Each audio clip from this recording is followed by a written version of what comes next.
Tsy atsika fa ny fahasoavan'Andriamanitra miaraka amintsika. Isika fa ny fahasoavan'Andriamanitra miaraka amintsika no izoroantsika sandrivaky sy asantsika miaraka aminy.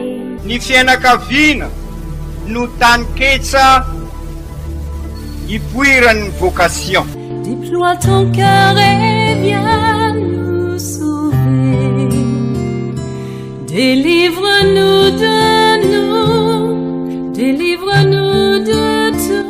Fa sisika tokoa fa ny fahasoavan'Andriamanitra miaraka amintsika. Sisika fa ny fahasoavan'Andriamanitra miaraka amintsika no izoroantsika sandrivaky sy asantsika miaraka aminy.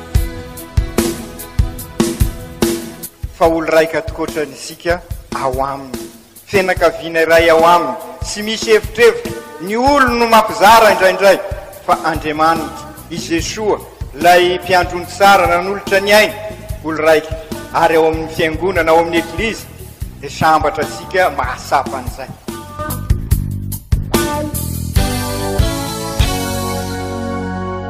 Olo araiky atsika atambatry ny fanahy masina kamiray, olo araiky ao amin'ny Kristy. Fandaram-pampianarana iaranao amin'ny son excellence Monseigneur Benjamin Marc Caramarson eto amin'ny radio Fanira.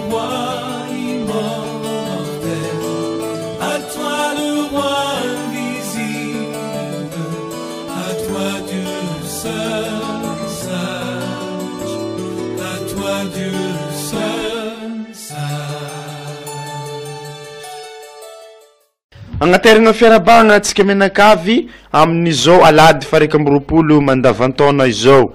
Ny tenin'Andriamanitra sy ny fampianarana avy amin'ny ray aman-drenitsika no aroso amintsika amin'ny alalan'ity fandaharana ity.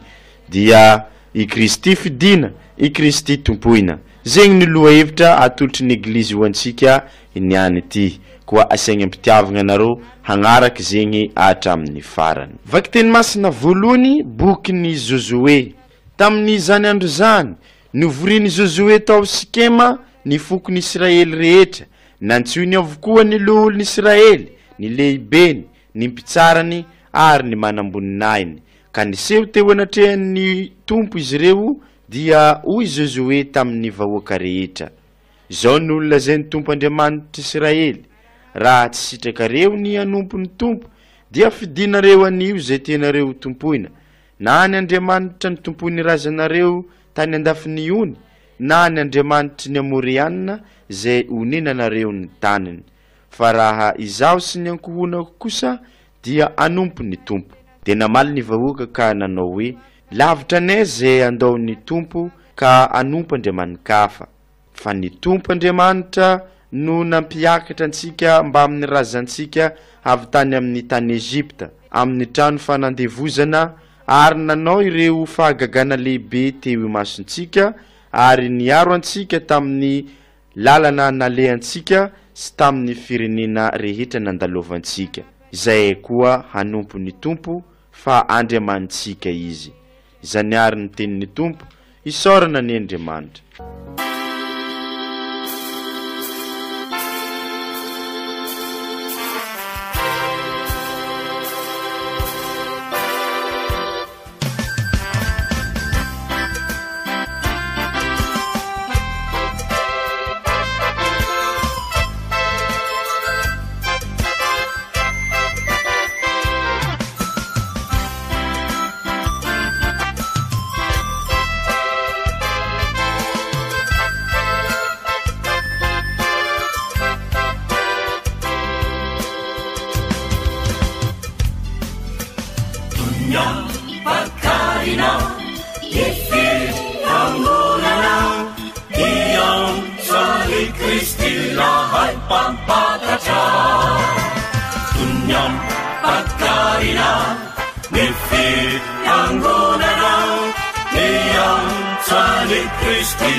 Il faut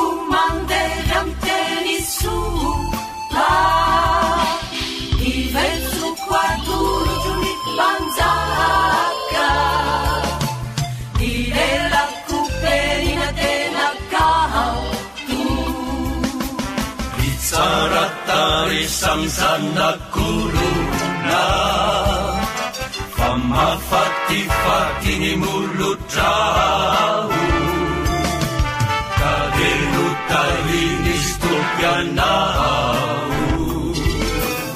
etraro misavatra ry mandery sikino milaza sy fiamboniana iaro ny marina sy ny mory tsy laitotoaina ny sandrinao marany fiteriny tsy tikanao oringanireo favalonao aharitra ny fiketrahanao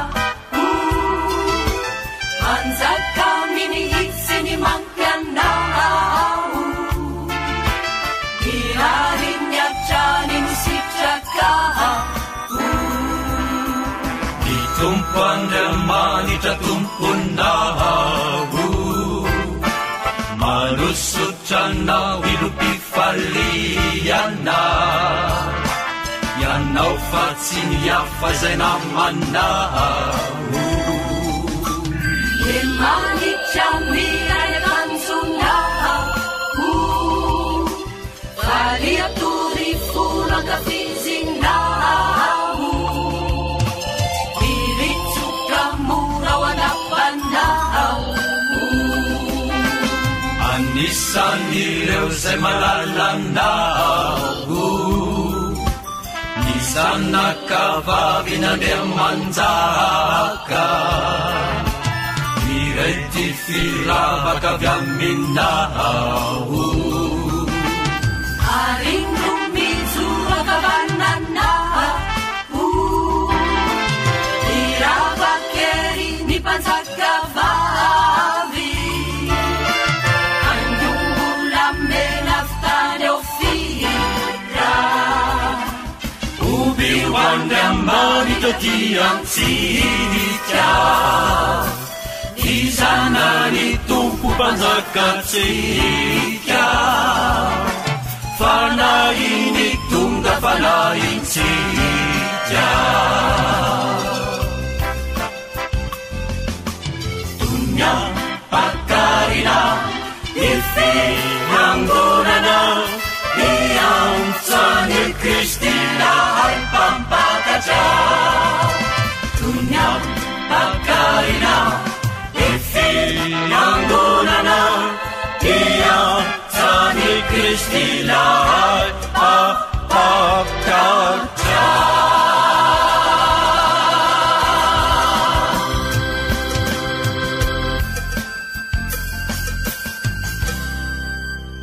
ny vaky teny masina faharoa nalaigny tamin'ny taratasiny masindapolo apôstôly ho an'ny kristianina tany efezy ny toko fahadimy ny andinin'ny faharaiky amby roapolo ka hatramin'ny andinin'ny faharoa amby telopolo ry kristianina havana mahenza mifanoa amin'ny mpatahorana ny kristy ianareo vehivavy manekeny vadinareo toy ny anekena ny tompo fa ny lahy ny lohan'ny vavy tahaka ny kristy no lohan'ny eglizy zay vatany sy manana azy ho mpamonjy koa tahaka ny aneken'ny eglizy any kristy no tsy maintsy aneken'ny vehivavy ny vadiny koa amin'ny zavatra rehetra ianareo lehilahy tiavany vadinareo toy ny nitiavan'ny kristy ny eglizy sy ny afozan'ny tena ho azy mba hanamasina azy rehefa nodioviny tamin'ny fanasana amin'ny rano sy ny teny izy ka anolotra azy ho an'ny tenany ho eglizy be voninahitra tsy misy panda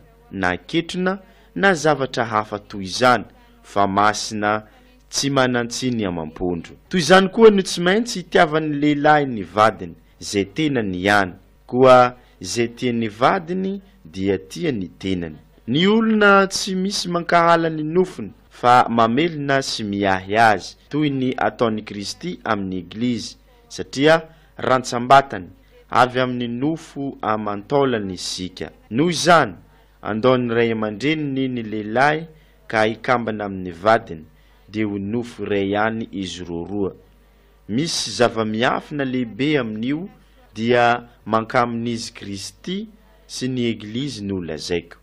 Izany ary ny tenin'ny Tompo, isaorana ny Andriamanitra.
Ny evanjely ary nalaigny tamin'ny evanjely nisoratan'ny Masinda Joany ny toko 4 ny 1:170 ka hatramin'ny 1:170.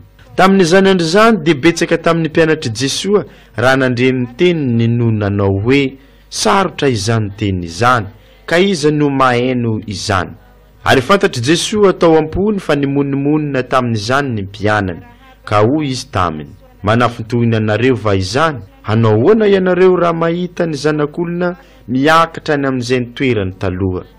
Ny fanahy no mahavelona, ny nofo tsy mahasoa ohatra n'inona akory. Ny teny voalazako taminareo dia fanahy sy fiainana. Nefa misy tsy mino aminareo, fa fantatry Jesoa hatramin'ny voalohany zay tsy ino sy zay amadika azy. Ary hoy izy, izany no nilazako taminareo fa tsy misy mahay manatonay raha tsy nomeny ray azy izany. Hatramin'izay dia maro tamin'ny mpianany no niemotra ka tsy niaraka tamin'ny intsony.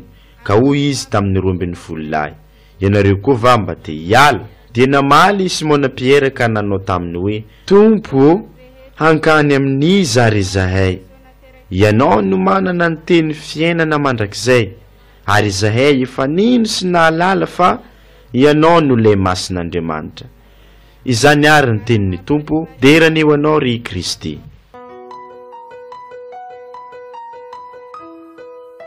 Ry kristianina havana, mbola toizisika ny fandalinana ny toko 4 ny Masinda Joany, ary raha ny marimarina tokoa ny fandalina sika ny Eukaristia, ary ny tena dikan'izay Eukaristia eo amin'ny fiainasika izay, ary ny vokatry n'izay Eukaristia imbesaka isika no mandray communion ary ampianarin'ny eglizy ary amin'izao alahady izao, ary efa alahady maromaro zay hoe mba inona ny tena akon'izay fandraisasika communion matetika izay, ary inona amin'ny fiainasika andavanandro, ary afahasika araky ny targetra mpiainasika eto amin'ny diocese, afahasika miroso lalindalina koa amin'ny fandraisana tanana ny maha-kristianina sika, ny mahavita batemy atsika zay, ka izasika mampitrotra ny fiainana sy ny finoana dia aroso ny eglizy amintsika efa alahady maromaro zay ity toko 4 ny Masinda Joany ity, ary andrahako asika mba hovakisika rehefa tonga any trano antsika, ary vakisika eo anivon'ny fianakaviana, fa indrindra raha mialohan'ny sakafo na ohalinan'ny sakafo, satria sakafo ho asika ihany koa ny Eukaristia zay ankalazaitsika fa indrindra amin'ny andro alahady. Ary dia mbola averin'i Jesoa ary ho anaitra sika bebe koa amin'izao alahady izao, fa izy no mofo mahavelona sika, izy no raha mamelona sika, manome aina sika, ary izay no maha-kristianina sika, satria raha mandray an'i Kristy sika dia mandray azy, ka sisika sony ny velona, efa nilazaisika teto zay fa izy no velona ato amin'sika,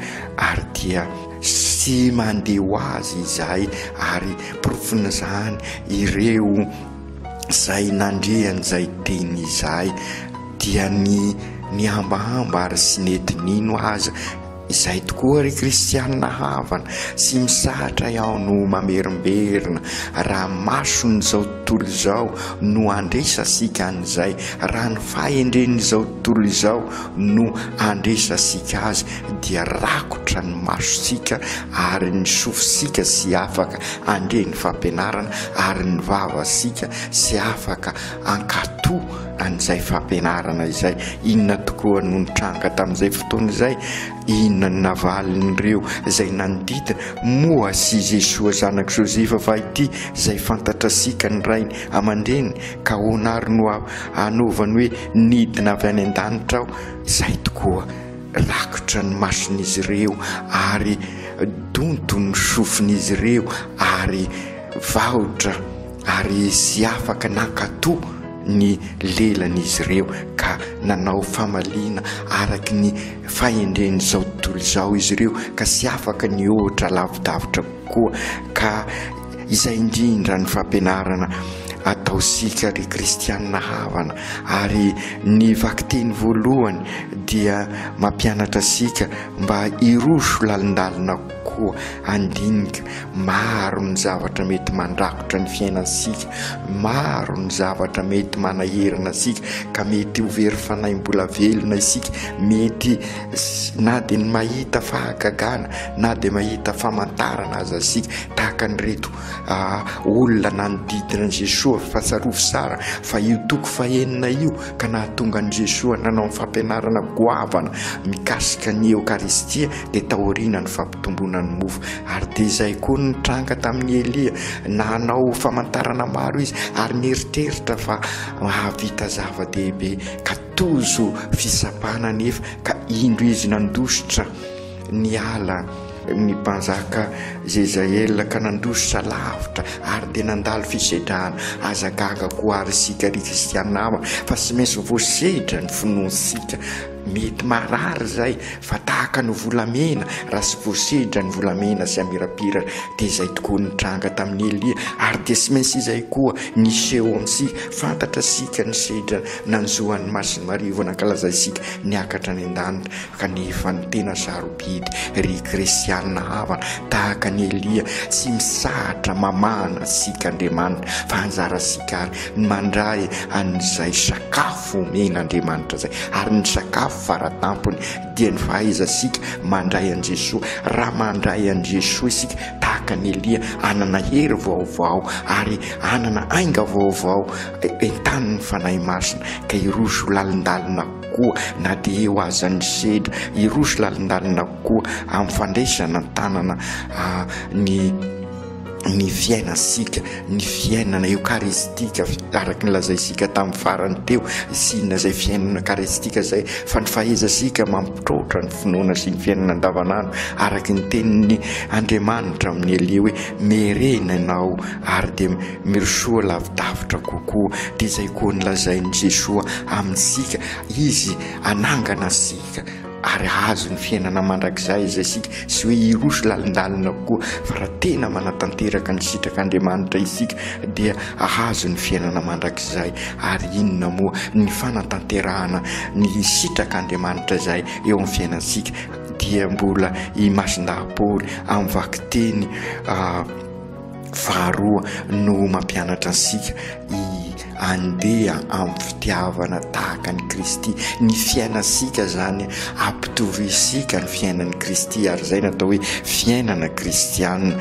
Ka inona no sy maintsy atao amin'izany esorina ao amin'isika ao ny fialonana io no fototra tena manapotika ny fiainansika diovina ao am-posika ao ny fitiavatena fa mba hifanasoa hifanasara isika hitady izay masoa ary elana ireny fahazaran-drasy toy ny fitiavana zava-mahadomelina katy toka ireny fitenenan-drasy ireny fitabatabana ireny fisotroana ireny fa mba hiezaka isika andamina ny fifandraisasika eo anivon'ny fiarahamonina sika eo anivon'ny fianakavisika ka ho lavitra amin'izay ireny herisetra isan-karazany ka mba anjaka tokoa amin'izay ny fandriam-pahalemana ary anjaka eto anivisika ny fiadanana ray Jesoa Kristy ary ano ray Jesoa Kristy ary sotroy mba ihany anavao ny fiainansika ray soampinoana fa sy hoe raisina akandrina fosiny tahaka izao fa raha ny akandrina izy dia mbola miverina amin'ny fahadisoany ireo zody isika ka sy afaka anao ny dingana na oviana ka nefa raha vitasika zay dingana izay dia diovan'Andriamanitra ny fiainasika ry Jesosy Tompo fantatray fa raha maso ny zao tontolo zao dia sy afaka andray anao tokoa izahay tahaka an'ireo avanao zody tamin'izay fotoana izay maro anefa ny zava-misy ka mampirisika anay tahaka ny Elia hitodika aminao hiantahanta aminao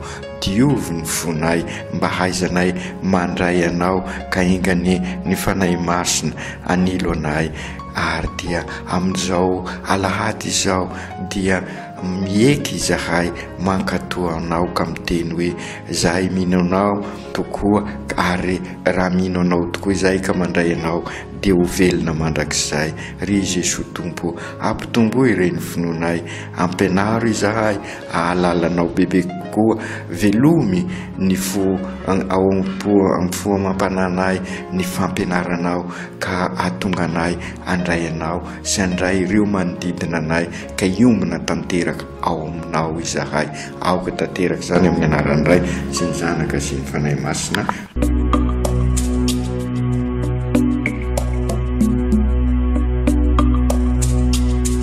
Tsy atsika fa ny fahasoavan'Andriamanitra miaraka amintsika. Tsy isika fa ny fahasoavan'Andriamanitra miaraka amintsika no itoroantsika sandrivaky sy asantsika miaraka aminy. Ny fianakaviana no tany ketsa ipoiran'ny vocation. Déploie ton cœur et viens.